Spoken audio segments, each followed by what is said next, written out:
So we are working vigorously. All we need is the investment. The problem is not the schools or the students, it's a lack of resources. We started out this school year with budget cuts.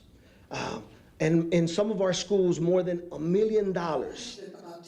Det är sen kväll och middagstid, men efter 50 stängda skolor och 3000 sparkade lärare slåss allmänheten mot privatiseringar och ytterligare nedskärningar av skolstyrelsen här i Chicago. As I said, I will call you in the order in which you've signed in. I have here some 9 sheets that have been handed to me. At some point, enough people may come out and say they've had enough, such that they push more on the board and force them to get the money we need. But for the time being, the board has shown and made it abundantly clear they're not interested in our students' education or in our students' well-being.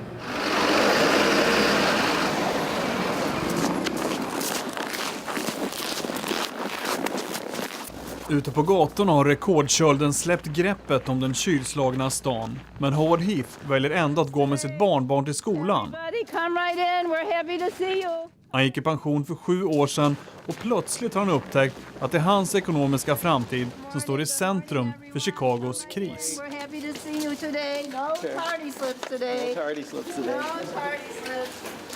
They gave us our pensions, and all along the idea behind the pension was that you could live reasonably comfortably in your older age. And now they're talking about cutting back.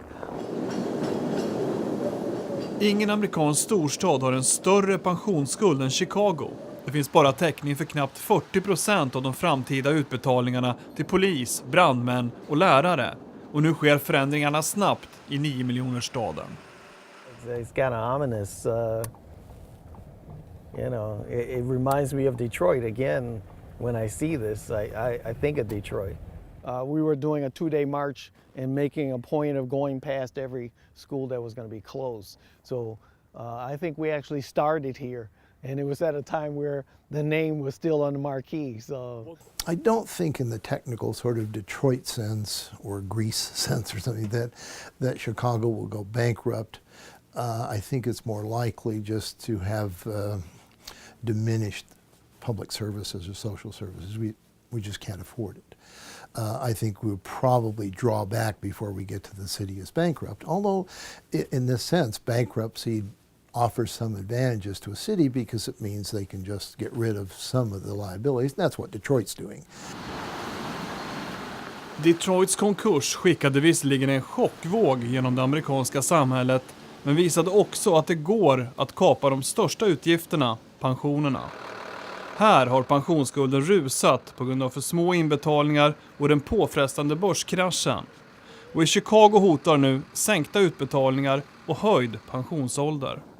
they use that threat to say, you don't want to end up like Detroit, so let us take away your benefits so that we can, we can stay above water and we don't have to declare bankruptcy. We're asking the board to not to reject these proposals. Thank you so much. I'll take your written statement if you want. Och protesterna inför skolstyrelsen blev bara ytterligare ett exempel på motsättningarna. Löften kommer att brytas och fler skolor hotas av stängning. För valen är få när några av USAs största städer befinner sig i en akut kris. Doesn't everyone have to take responsibility for the deficit? No, the deficit is the city's responsibility to raise the funds. The consequences are higher teacher turnover, higher teacher burnout, and a deteriorated educational environment for our students.